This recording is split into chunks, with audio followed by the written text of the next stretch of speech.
മുഖ്യമന്ത്രിയുടെ നവകേരള യാത്രക്കിടെ മർദ്ദനമേറ്റവരിൽ ഒരാൾ, അന്നത്തെ നേതാവിൽ ഒരാൾ ഇന്ന് MLA ആവുകയാണ്. അപ്പോൾ പുതിയ പരാതി കൊടുക്കുമെന്ന് പറയുന്നുണ്ട്. അതെന്തടിസ്ഥാനത്തിൽ? മുഖ്യമന്ത്രിയുടെ നവകേരള യാത്ര എന്ന് പറയുന്നത് കേരളത്തിലെ ഒരാവശ്യമില്ലാത്തൊരു യാത്രയായിരുന്നല്ലോ. ആ യാത്രയുമായി ബന്ധപ്പെട്ട് കേരളത്തിൽ അങ്ങോളം ഇങ്ങോളമുള്ള യൂത്ത് കോൺഗ്രസ് പ്രവർത്തകരെ രക്ഷാപ്രവർത്തനത്തിന്റെ പേരിൽ ഡിവൈഎഫ്ഐക്കാരും ഈ പറയുന്ന മുഖ്യമന്ത്രിയുടെ ഗൺമാന്മാരും തല്ലിച്ചതയ്ക്കുന്നതാണ്. അതിൽ ഏറ്റവും ക്രൂരമായ മർദ്ദനമേറ്റ ഒരുപാട് പേരുണ്ട്. അതിലൊരു മർദ്ദനമേറ്റ ഒരാളാണ് ഇന്ന് ആലപ്പുഴയെ നയിക്കുന്ന ആലപ്പുഴയുടെ പ്രിയങ്കരനായ MLA ആയി മാറിയിരിക്കുന്ന എ ഡി തോമസ് ഉൾപ്പെടെ. അത് അതിക്രൂരമായി പുള്ളിയെ മർദ്ദിച്ചതിന് ഫലമായിട്ട് അന്ന് നമ്മൾ ആവശ്യപ്പെട്ടതുപോലെ അല്ല, കോടതി ഇപ്പോൾ പുനരന്വേഷണത്തിന് ഓർഡർ ഇട്ടിരിക്കുകയാണ്.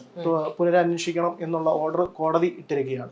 ഇതുമായി ബന്ധപ്പെട്ട് ഗവൺമെന്റ് വരുമ്പോൾ ഈ പറയുന്ന ആളുകളെ, അതായത് ഈ പറയുന്ന കുറ്റവാളികളായ ആളുകളെ, ഇവരെ മർദ്ദിച്ച ഗൺമാന്മാരെ ഒക്കെ മാറ്റി നിർത്തിക്കൊണ്ട് ഈ അജയ് ജുവൽ കുര്യാക്കോസും എ ഡി തോമസും ഉൾപ്പെടെയുള്ള യൂത്ത് കോൺഗ്രസിന്റെ സംസ്ഥാന സെക്രട്ടറിയും ജില്ലാ പ്രസിഡന്റ് എ ഡി തോമസിനും ഉൾപ്പെടെ ഇപ്പോഴത്തെ MLAക്ക് ഉൾപ്പെടെ ക്രൂരമായ മർദ്ദനം ഏറ്റതിന്റെ ഫലമായിട്ടുള്ള അന്വേഷണം, അതായത് ഇവരെ മാറ്റി നിർത്തിക്കൊണ്ട് സുതാര്യമായ ഒരു അന്വേഷണം നടത്തി കുറ്റവാളികൾക്കെതിരെ നടപടിയെടുക്കണം എന്നുള്ള ആവശ്യമാണ് നമ്മൾ മുന്നോട്ട് വെക്കുന്നത്. ഇപ്പൊ മർദ്ദനത്തിൽ വീഴ്ചയില്ലെന്നുള്ള പോലീസിന്റെ അന്വേഷണ റിപ്പോർട്ട് തള്ളണമെന്ന് ആവശ്യപ്പെട്ട് എ ഡി തോമസ് ഉടൻ പരാതി നൽകുമെന്നുള്ളതാണ് ഇപ്പൊ വരുന്ന വാർത്ത.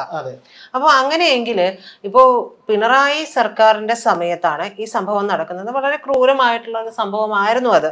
അങ്ങനെ ഇരിക്കെ തന്നെ ഞാൻ ചോദിക്കുകയാണ്, ഇത് ആ സമയത്ത് നടത്തിയത് കൃത്യമായിട്ടുള്ള ഒരു അന്വേഷണമല്ല, അതൊരു അവരുടെ സിൽബന്ധികളെ വെച്ചിട്ടുള്ള അവർക്ക് അനുകൂലമായിട്ടുള്ള റിപ്പോർട്ട് ഉണ്ടാക്കാനുള്ള അന്വേഷണമാണ് നടത്തിയതെന്നാണ് പറഞ്ഞു വെക്കുന്നത്.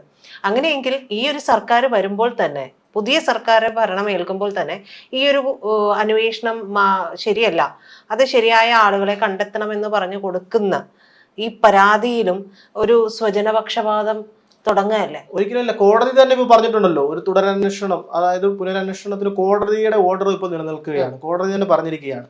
അപ്പൊ അതുമായി ബന്ധപ്പെട്ട് സുതാര്യമായ ഒരു അന്വേഷണമാണ്. കുറ്റവാളികളെ ഒരിക്കലും ചേർത്ത് നിർത്തിക്കൊണ്ട് അവരെ അല്ലെങ്കിൽ അത് തുടർന്നുകൊണ്ടൊരു അന്വേഷണം എന്ന് പറയുന്നത് തന്നെ അതിനകത്ത് അപ്രസക്തമാണല്ലോ.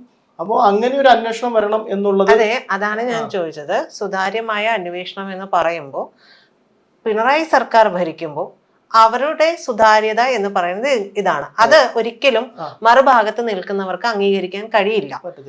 അപ്പോൾ സ്വാഭാവികമായിട്ട് ഇപ്പുറത്ത് നിന്ന് ഈ ഒരു പുതിയ സർക്കാർ വരുന്നു. ആ പുതിയ സർക്കാരിന്റെ ഭാഗമായിട്ടുള്ള ഒരു MLA നേരിട്ടിട്ടുള്ള മർദ്ദനം കൂടിയാണ്. അത് ശരിവെച്ചുകൊണ്ടാണ് ഞാൻ ചോദിക്കുന്നത്. അപ്പൊ അത് സുതാര്യമല്ല, ഞങ്ങൾ അന്വേഷിക്കും, ഞങ്ങളുടെ സർക്കാർ വന്നതിന് ശേഷം അന്വേഷിക്കുമ്പോൾ അത് സുതാര്യമായി മാറും എന്ന് പറയുന്നതിൽ ഒരു സ്വജനപക്ഷപാതം അവിടെ നിഴലിക്കും എന്നുള്ളതല്ലേ എന്നുള്ളതാണ്. അല്ല, അതിന് സ്വജനപക്ഷപാതത്തിനപ്പുറത്ത് അതിനൊരു മെറിറ്റ് ഉണ്ടല്ലോ, ഈ അന്വേഷണത്തിന് ഒരു മെറിറ്റ് ഉണ്ടല്ലോ. നമ്മൾ കണ്ടതാണല്ലോ ഈ ഫുട്ടേജുകൾ എന്ന് വെച്ച് കഴിഞ്ഞാൽ വീഡിയോ ഉൾപ്പെടെയുള്ള കാര്യങ്ങൾ ദൃശ്യമാധ്യമങ്ങളിലൂടെ നമ്മൾ കണ്ടത്. അത് ക്രൂരമായാണ് അവരെ മർദ്ദിക്കുന്നത്. ഒരു ദാക്ഷിണ്യമില്ലാതെ മർദ്ദിക്കുന്ന ദൃശ്യങ്ങൾ, അതായത് ഡിജിറ്റൽ തെളിവുകൾ ഉൾപ്പെടെ നിലനിൽക്കുകയാണ്. ആ തെളിവുകൾ നിലനിൽക്കുമ്പോൾ അവർക്കെതിരെ നടപടി എടുക്കാതെ ഇരിക്കുന്ന, അല്ലെങ്കിൽ അതിന് അന്വേഷണത്തിനകത്ത് ആ രീതിയിലേക്ക് മുന്നോട്ട് പോകുമ്പോൾ അതിന് പുനരന്വേഷണം വേണം എന്ന് പറയുന്നത്, അത് എത്രത്തോളം ന്യൂസിനകത്ത് എത്രത്തോളം പ്രാധാന്യമുണ്ടെന്ന് എനിക്കറിയില്ല. ഇപ്പൊ താങ്കൾ പറഞ്ഞ ന്യൂസിന് എത്രത്തോളം, പക്ഷെ ഒരു പുനരന്വേഷണം ന്യൂസിന് പ്രാധാന്യമില്ല, എത്രത്തോളം ന്യൂസ് ശരിയാണോ കറക്റ്റ് ആണോ എന്ന് എനിക്കറിയില്ല. പരാതി കൊടുക്കേണ്ട ആവശ്യകത ഉണ്ട് എന്നാണ് എന്റെ പക്ഷം പറയുന്നത്. കാരണം ഈ പറയുന്ന അത്രത്തോളം ക്രൂരമായി ആണ് അവരെ മർദ്ദിച്ചിരിക്കുന്നത്. അതിന്റെ ഡിജിറ്റൽ തെളിവുകൾ അവിടെ നിൽക്കുകയാണ്. കോടതി വരെ പറഞ്ഞിരിക്കുകയാണ്, തുടരന്വേഷണവുമായി ബന്ധപ്പെട്ട് കോടതി വരെ ഓർഡർ ഇട്ടിരിക്കുകയാണ്. അപ്പോൾ നമ്മുടെ ഏത് ഗവൺമെന്റ് അടുത്ത ഗവൺമെന്റിനെതിരെ ഗവൺമെന്റ് വരുമ്പോൾ ഇതിനുമായി ബന്ധപ്പെട്ട് അന്വേഷിക്കണം എന്ന് പറയുന്നതിനകത്ത് എന്ത് അധാർമികതയൊന്നും കാണുന്നില്ലല്ലോ. അത് സ്വജനപക്ഷപാതം എന്ന് പറയുന്നതിനകത്ത് കാര്യമില്ല. അല്ല, അധാർമികത ഉണ്ടെന്നല്ല ഞാൻ അല്ല, സ്വജനപക്ഷപാതം എന്ന് പറയുന്നതിനകത്ത് ഇപ്പുറത്തെ ഭാഗത്ത് അന്വേഷിക്കുന്നു എന്ന് പറയുമ്പോൾ അത് സുതാര്യമല്ല എന്ന് പറയുന്നത്. സ്വാഭാവികമായും അതിലും ആളുകളെ ശിക്ഷിക്കപ്പെട്ടിട്ടുണ്ട്. ഇപ്പൊ കോർട്ട് പറഞ്ഞത് ഉൾപ്പെടെ ശരിവെച്ചുകൊണ്ടാണ് ഞാൻ ചോദിക്കുന്നത്. അപ്പോൾ ചില ആളുകളെ, അതായത് ഞങ്ങളുടെ ഭരണം വരികയാണ്, അതുകൊണ്ട് ഇനി ഞങ്ങൾ തീരുമാനിക്കുന്നത് നടക്കും എന്നുള്ളൊരു ചിന്തയിലേക്കല്ലേ പോവുക. അങ്ങനെയല്ലോ, ഒരു MLA എന്നുള്ളതോ അല്ലെങ്കിൽ ഒരു പാർട്ടി പ്രവർത്തനം എന്നുള്ളതോ മാറ്റി വെച്ചു കഴിഞ്ഞാൽ ഒരു സാധാരണക്കാരന് ഇങ്ങനെ ക്രൂരമായ ഒരു മർദ്ദനം ഏൽക്കുകയാണെന്ന് വെച്ചു, ഇങ്ങനെ ഒരു പോലീസ് ഉദ്യോഗസ്ഥരുടെ ഭാഗത്തു നിന്ന് ഉത്തരവാദിത്തപ്പെട്ട പോലീസ് ഉദ്യോഗസ്ഥർ മാത്രമല്ല, അതെ അവരുടെ ഭാഗത്തു സാധാരണക്കാരനാണ് ഇത് ഇങ്ങനെ ഉണ്ടാവുന്നതെങ്കിൽ പോലും നമ്മൾ ഇതേ രീതിയിൽ തന്നെ ആയിരിക്കും മുന്നോട്ട് പോകുന്നത്. അതിനകത്ത് സ്വജനപക്ഷപാതം എന്നുള്ളതല്ല, ഇതിനകത്ത് ഇനിയും ഒരാൾക്കും അങ്ങനെ സംഭവിക്കരുത്. അതിക്രൂരമായി മർദ്ദനമേറ്റ ഞങ്ങളുടെ സഹപ്രവർത്തകരെ പറ്റി ഞങ്ങൾ കണ്ടിട്ടുള്ളതാണ്. അത് ആലപ്പുഴയിലെ AD തോമസിനും അജയ് കുര്യാക്കോസിനും അത് ക്രൂരമായി മർദ്ദനം ഏൽക്കുമ്പോൾ തന്നെ മറ്റിടങ്ങളിലെല്ലാം അതിക്രൂരമായി പോലീസിന് നരയാട്ടുകളും അതുപോലെ തന്നെ ഈ രക്ഷാപ്രവർത്തകർ എന്ന് പറഞ്ഞുകൊണ്ട് DYFIക്കാർ നരയാട്ട് നടത്തിയതും പിന്നെ ഈ പറയുന്ന ചെടിച്ചട്ടി കൊണ്ട് തലയിൽ പൊട്ടിച്ചതും ഒക്കെ നമ്മൾ കണ്ടതാണ്. രക്ഷാപ്രവർത്തകരെന്നാണ് കേരളത്തിന്റെ മുഖ്യമന്ത്രി അവരെ അഭിസംബോധന ചെയ്തത്. രക്ഷാപ്രവർത്തകർക്ക് പോലും മാനക്കേടുണ്ടാകുന്ന രീതിയിലേക്ക് അങ്ങനെ അഭിസംബോധന ചെയ്ത് മുന്നോട്ട് പോയവരാണ്. അപ്പോൾ അവരുടെ അന്വേഷണം എത്രത്തോളം സുതാര്യമായിരിക്കും എന്നറിയാമല്ലോ, എത്രത്തോളം അത് സുതാര്യതയിൽ വന്നിട്ടുണ്ടെന്ന് അറിയാമല്ലോ. അപ്പോൾ ഒരു ഗവൺമെന്റ് വരുമ്പോൾ ഓട്ടോമാറ്റിക്കലി നമുക്ക് പരാതി കൊടുക്കുവാനുള്ള സ്വാതന്ത്ര്യമുണ്ടല്ലോ. അത് ആർക്കും കൊടുക്കാമല്ലോ. അത് സ്വജനപക്ഷപാതം എന്നല്ലല്ലോ, നമ്മളെ സംരക്ഷിക്കുവാനല്ലോ, മറിച്ച് കുറ്റവാളികളെ എങ്ങനെയാണോ നിയമത്തിന് മുന്നിൽ കൊണ്ടുവരേണ്ടത്, ഇനി ഒരാൾക്ക് ഇത് സംഭവിക്കരുത് എന്നുള്ള ഒരു നടപടിക്രമവുമായി മുന്നോട്ട് പോകുവാനായി. ഇതില് ഇനി അന്വേഷണം നടക്കുമ്പോൾ സ്വാഭാവികമായിട്ട് ഇതിന്റെ പിന്നാമ്പുറകൾ, ഇതിന് പഴയ സമയങ്ങൾ മുഴുവൻ ചികഞ്ഞെടുത്ത് പോകണം. അപ്പോൾ ഈ ഒരു കാര്യത്തിനാണോ പ്രാധാന്യം നൽകേണ്ടത്? ഇത് അന്വേഷിക്കേണ്ടതാണ്. പക്ഷെ ആദ്യത്തെ ഒരു നടപടി എന്ന് പറയുന്നത് ഒരു സർക്കാർ ഫോം ചെയ്ത് അതിന്റെ ഇടയിൽ കോർട്ടും പറയുന്നുണ്ട് ഇത് വീണ്ടും അന്വേഷിക്കണം, ഇതിന്റെ അന്വേഷണം തീരുന്നില്ല, ഇത് ശരിയായിട്ടുള്ള ആളുകളെ മാത്രമല്ല ഇപ്പൊ പിടികൂടിയിരിക്കുന്നത് എന്ന് പറയുന്നുണ്ട്. അപ്പോഴും ആദ്യത്തെ ഒരു നിലപാട് എന്ന് പറയുന്നത് ഇങ്ങനെ ആയിരിക്കുന്നത് ശരിയാണ്. അതായത് ഒരുപാട് കാര്യങ്ങൾ ഉന്നയിക്കാനുണ്ട്, മുന്നോട്ട് കൊണ്ടുവരാനുണ്ട്. ആദ്യത്തെ നിലപാടെന്നല്ല പറയുന്നത്. ഇതിപ്പോ പറയുന്നത് ഒരു ആർഗ്യുമെന്റ് പുറത്താണല്ലോ നമ്മളിപ്പോ പറഞ്ഞുകൊണ്ടിരിക്കുന്നത്. അത് മാത്രമല്ല, ഈ ഗവൺമെന്റ് അധികാരത്തിലേക്ക് വരുമ്പോൾ ഇപ്പൊ തന്നെ നമുക്കറിയാമല്ലോ, KSRTC ബസ്സുകളിൽ ജെൻഡറുമായി ബന്ധപ്പെട്ടുള്ള രേഖകൾ രേഖപ്പെടുത്തിക്കൊണ്ടിരുന്നത്. ക്യാബിനറ്റ് മീറ്റിംഗ് കഴിയുമ്പോൾ നമ്മൾ പറഞ്ഞ ഗ്യാരണ്ടികളിലേക്ക് നമ്മൾ പോവുകയാണ്. ഈ ഒരു കറുത്ത വർഷങ്ങളായിരുന്നു 10 വർഷം. ആ 10 വർഷം ജനങ്ങൾ അനുഭവിച്ച പ്രയാസങ്ങൾ, അല്ലെങ്കിൽ അവർക്കുണ്ടായ വിഷമങ്ങൾ, സമരമുഖങ്ങൾ നമ്മൾ കണ്ടതാണല്ലോ. PSC ഉദ്യോഗാർത്ഥികളുടെ സമരമുഖങ്ങൾ, ആശാവർക്കർമാരുടെ സമരമുഖങ്ങൾ, ഇങ്ങനെ പറയുന്ന സാധാരണക്കാരെല്ലാം തെരുവിൽ സമരം ചെയ്തത് അവരുടെ അവകാശങ്ങൾക്ക് വേണ്ടി സമരം ചെയ്തതാണ്.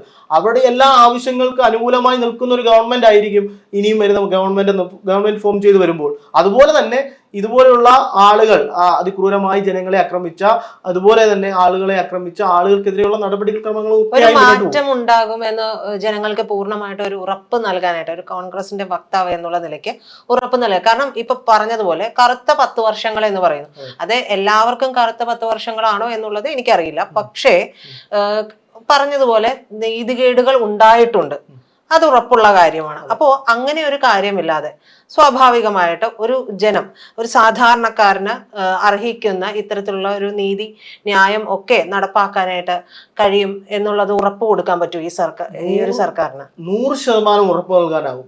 അതാണല്ലോ ജനങ്ങൾ ഇത്രയും വലിയ വിജയം UDFന് നൽകിയത്. കേരളത്തിലെ UDF മുന്നോട്ട് വെച്ച ആശയങ്ങൾ, പ്രതിപക്ഷത്തിന് നടത്തിയിട്ടുള്ള സമരങ്ങൾ, ഈ സർക്കാരിന്റെ പൊള്ളയായ വാഗ്ദാനങ്ങൾക്കെതിരെയും കൊള്ളയ്ക്കെതിരെയും, ശബരിമല ക്ഷേത്രത്തെ പോലും കൊള്ളയടിച്ച്, അയ്യപ്പ സംഗമത്തെ പോലും കൊള്ളയടിച്ച്, ഒരു ക്ഷേത്രത്തെ പോലും വെറുതെ വിടാത്ത രീതിയിലേക്ക് ഒരു ഗവൺമെന്റ് മാറിയതിനെതിരെ ജനങ്ങൾ കൊടുത്ത വിലയിരുത്തലാണ് ഒന്ന് ഇത്. രണ്ടാമത് UDFനെ വിശ്വാസം എടുത്തുകൊണ്ട്, കോൺഗ്രസിനെ വിശ്വാസം എടുത്തുകൊണ്ട് ഇനിയുള്ള നാളുകൾ അത് സുവർണ നാളുകളാക്കി മാറ്റിയെടുക്കുവാൻ, തങ്ക ലിപികളായി എഴുതി ചേർക്കുന്ന ഭരണവർഷങ്ങളായി മാറ്റിയെടുക്കുവാൻ വേണ്ടി ജനങ്ങൾ നൽകിയ വിജയമാണ് ഇത് എന്ന് ഉത്തമ ബോധ്യമുള്ള ഒരു സംവിധാനമാണ് UDFും കോൺഗ്രസും എന്ന് പറയുന്നത്. അതുകൊണ്ട് 100% വിജയത്തിലേക്ക് ഭരണ വിജയത്തിലേക്ക് ഈ ഭരണം പോകും. പക്ഷെ ഇതുവരെയും ഒരു മുഖ്യമന്ത്രിയെ നിങ്ങൾക്ക് തിരഞ്ഞെടുക്കാൻ കഴിഞ്ഞിട്ടില്ല എന്നുള്ളതല്ലേ? അതെ, ഇതുവരെയും എന്നുള്ളതല്ല.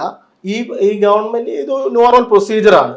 നമ്മൾ നേരത്തെ കാര്യങ്ങളൊക്കെ എടുത്തു വെച്ച് നോക്കുക. കോൺഗ്രസിന്റെ ഓരോ മുഖ്യമന്ത്രിമാർ വരുമ്പോഴും അതിൻ്റെതായ ചർച്ചകൾ ഉണ്ടാകാം, ഭിന്നസ്വരങ്ങൾ ഉണ്ടാവാം. പക്ഷേ അതിനെയെല്ലാം സമന്വയിപ്പിച്ചുകൊണ്ട് ഒരു മുഖ്യമന്ത്രി ആയിരിക്കും കേരളത്തിൽ കൊണ്ടുവരുന്നത്. അപ്പം നമുക്ക് മെയ് 4-ാം തീയതിയാണ് റിസൾട്ട് വരുന്നത്. തൊട്ടടുത്ത ദിവസങ്ങളിൽ തന്നെ നമ്മൾ നന്ദി പ്രകടനവുമായി ജനങ്ങൾക്കിടയിലേക്ക് ചെല്ലുന്നു. അടുത്ത ദിവസം 6-ാം തീയതി ആകുമ്പോഴത്തേക്ക് KPCC ഓഫീസിൽ പാർലമെന്ററി പാർട്ടി യോഗം കൂടുകയാണ്. MLA-മാരെ എല്ലാം വിളിച്ചുകൂട്ടി പാർലമെന്ററി പാർട്ടി യോഗം കൂടുന്നു.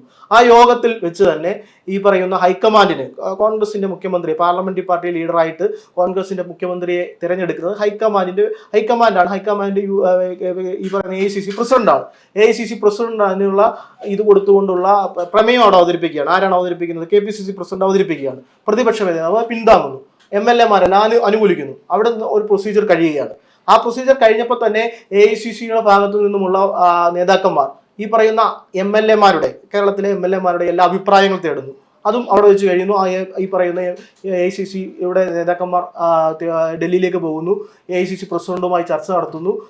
UDF നേതാക്കന്മാരായി ഈ ഇലക്ഷനുമായി ബന്ധപ്പെട്ട് ഇപ്പോൾ എല്ലാവരും ചർച്ച ചെയ്ത 3 നേതാക്കന്മാർ, മുൻ പ്രതിപക്ഷ നേതാവായ VD സതീശനും മുൻ പ്രതിപക്ഷ നേതാവായിട്ടുള്ള രമേശ് ചെന്നിത്തലയും AICC ജനറൽ സെക്രട്ടറി സംഘടനാ ചുമതലയുള്ള KC വേണു ഉൾപ്പെടെയുള്ളവരെ ഡൽഹിയിലേക്ക് വിളിക്കുന്നു. 2 സീറ്റ് നിങ്ങൾക്ക് വിജയം സമ്മാനിച്ചതാണ് കേരളം. ഈ വിജയം നിങ്ങൾ പ്രതീക്ഷിച്ചിരുന്നു എന്നുള്ളതാണ് പറഞ്ഞുകൊണ്ടിരുന്നത്. അങ്ങനെ ഒരു വിജയം പ്രതീക്ഷിക്കുന്ന സമയത്ത് ഈ ഒരു മുൻധാരണ, സാധാരണയായിട്ട് ഒരു പാർട്ടിക്ക് അങ്ങനെയാണ്, ഒരു മുൻധാരണയോടെ ഞങ്ങൾക്ക് വിജയം ഉണ്ടാകും, അങ്ങനെയെങ്കിൽ ഇന്ന വിഷയം ഞങ്ങൾക്ക് മുമ്പിൽ ഉണ്ടാകും, അപ്പൊ അതിനെ മറികടന്നുകൊണ്ട് ഞങ്ങൾ നിൽക്കും. ഇപ്പൊ നേരത്തെ പറഞ്ഞതുപോലെ ഭിന്നസ്വരങ്ങൾ ഉണ്ടായിട്ട് അതിനെ സമന്വയിപ്പിച്ചു എന്ന് പറയുന്നു. ഈ ഭിന്നസ്വരം ഇല്ലാതെ ഇത്രയും വലിയൊരു വിജയം കൈക്കുമ്പിളിൽ വന്ന് കിട്ടുമ്പോൾ അവിടെയും ഭിന്നസ്വരം ഇല്ലാതെ ഒരു മുഖ്യമന്ത്രി സ്ഥാനാർത്ഥിയെ എന്തുകൊണ്ട് നിങ്ങൾക്ക് ഒരു പ്രഡിക്ഷൻ ഉണ്ടാവാൻ പറ്റുന്നില്ല? അത് അങ്ങനെയല്ല. നമ്മൾ UDF സംവിധാനത്തിൽ ഒരിക്കലും ഒരു മുഖ്യമന്ത്രിയെ പ്രൊജക്റ്റ് ചെയ്തുകൊണ്ടല്ല തെരഞ്ഞെടുപ്പിനെ നേരിട്ടുള്ളത്. ഈ CPM സംബന്ധിച്ച് കണ്ണൂരിൽ നിന്ന് ഒരു പേപ്പർ എഴുതി കൊടുത്തിട്ട് ആ പേപ്പർ എടുത്തുകൊണ്ടൊന്ന് AKG സെന്ററിൽ പോയി വായിച്ച് ഇന്നാൾ മുഖ്യമന്ത്രി, ഇന്നാൾ പാർട്ടി സെക്രട്ടറി എന്ന് പറയുന്ന ഒരു ലൈൻ സ്വീകരിച്ച് മുന്നോട്ട് പോകുന്ന പാർട്ടിയല്ല കോൺഗ്രസ്. ഒരു ജനാധിപത്യ പാർട്ടിയാണ്. എല്ലാവർക്കും അഭിപ്രായ സ്വാതന്ത്ര്യമുള്ള ഒരു ജനാധിപത്യ പാർട്ടിയാണ് കോൺഗ്രസ്.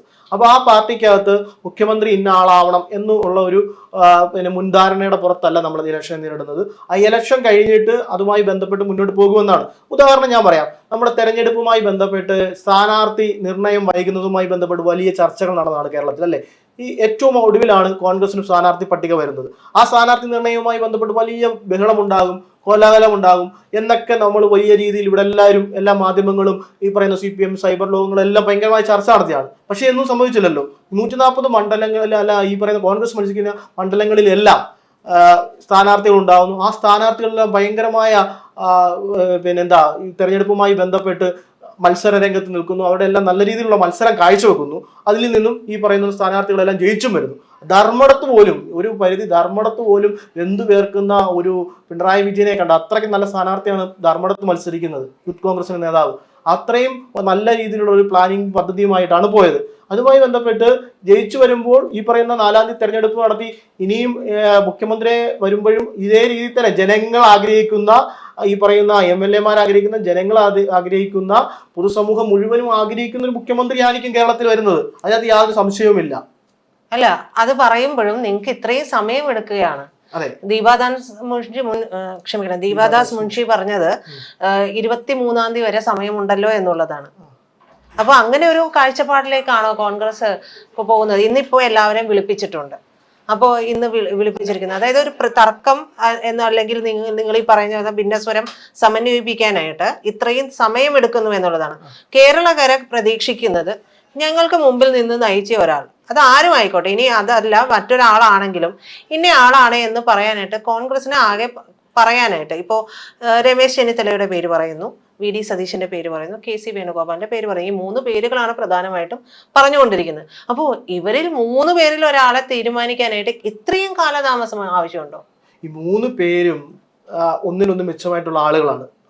ആരും ഇതിനകത്ത് ഏറ്റക്കുറച്ചിലുള്ള ആളുകളല്ല. 3 പേരും കേരളത്തിലെ മുഖ്യമന്ത്രിമാരാവാൻ യോഗ്യതയുള്ള ആളുകളാണ് ഈ 3 പേരും. ആ 3 പേരിൽ ഒരാളെ കണ്ടുപിടിക്കുവാൻ വേണ്ടി ചർച്ചകൾ ഉണ്ടാവുന്നതിൽ എന്താണ് തെറ്റ്? എവിടെയാണ് തെറ്റ് സൂചിപ്പിക്കുന്നത്? ഈ അഭിപ്രായങ്ങൾ തേടുന്നത് ജനങ്ങളിൽ നിന്നുമല്ല, ജനങ്ങളല്ല, ഈ പറയുന്ന പാർട്ടിയുടെ നേതാക്കന്മാരിൽ നിന്നുമല്ലേ, MLA-മാരിൽ നിന്നുമാണ്, പാർട്ടിയുടെ മുൻ നേതാക്കന്മാരിൽ നിന്നും, മുൻ KPCC പ്രസിഡന്റുമാർ ഉൾപ്പെടെയുള്ള നേതാക്കന്മാരിൽ നിന്നുമാണ്, MP-മാരിൽ പോലെയുള്ള ജനപ്രതിനിധികളിൽ നിന്നുമാണ്. അങ്ങനെയുള്ള ആളുകളിൽ നിന്നുമൊക്കെ അഭിപ്രായം തേടുന്നതല്ലേ ജനാധിപത്യത്തിന്റെ ഒരു സൗന്ദര്യം എന്ന് പറയുന്നത്? അഭിപ്രായം തേടുന്നത് ശരിയല്ല എന്നുള്ളതല്ല ഞാൻ ചോദിച്ചത്. ഈ അഭിപ്രായം തേടുമ്പോഴും നിങ്ങൾ പ്രതീക്ഷിക്കുന്ന, അതായത് 100 സീറ്റ് കിട്ടിയില്ലെങ്കിൽ എന്നുള്ളൊരു ചോദ്യം അവിടെ വന്നിരുന്നു. പക്ഷെ 102 സീറ്റാണ് കേരളം തന്നത്. ആ 102 സീറ്റ് തന്ന് വിജയിപ്പിച്ച കേരളത്തിന്റെ ജനതയെ നിങ്ങൾ ഇങ്ങനെ മുൾമുനയിൽ നിർത്തുകയാണ്, ഭയങ്കര സസ്പെൻസ് ഇട്ടിട്ട്. ഒരിക്കലും മുൻമുനയിൽ നിർത്തുന്ന ഒരു സാഹചര്യമല്ല ഇതിനകത്തുണ്ടായിട്ട്. ഇത് അഭിപ്രായങ്ങൾ അറിയുവാനും സമയമാണ്. ഈ അഭിപ്രായങ്ങൾ ഉണ്ട് എന്നുള്ളത് നിങ്ങൾക്ക് അറിയില്ലേ? ഇത്രയും ആളുകളുണ്ട്, ഇത്രയും ഘടകകക്ഷികളുണ്ട്, ഇത്രയും നേതാക്കളുണ്ട് ഞങ്ങൾക്ക്. അപ്പൊ ഞങ്ങൾ ഈ ഒരു സംവിധാനത്തിലാണ് ഞങ്ങൾ മുന്നോട്ട് പോകുന്നത് എന്ന് പറയുന്നുണ്ട്. ആ സംവിധാനത്തിൽ ഒരു നേതാവിനെ എന്തായാലും പ്രഖ്യാപിക്കേണ്ടി വരും. അത് കോൺഗ്രസിന് അറിയാത്തതല്ല. അപ്പൊ ആദ്യമായിട്ടല്ല കോൺഗ്രസ് ഇങ്ങനെ ഇറങ്ങുന്നത്. അപ്പൊ കോൺഗ്രസിന് കൃത്യമായിട്ട് അറിയാം, അത് ഹൈക്കമാൻഡിന് അറിയാം. ഹൈക്കമാൻഡ് ഇവിടെ പലതവണ വിലയിരുത്തുകയും ഒക്കെ കാര്യങ്ങൾ സാഹചര്യങ്ങളൊക്കെ വിലയിരുത്തുകയും ചെയ്തതാണ്. അപ്പോൾ അത്തരത്തിലൊരു സാഹചര്യത്തിലേക്ക് കേരളം വന്നു നിൽക്കുകയും ചെയ്യുന്നുണ്ട്.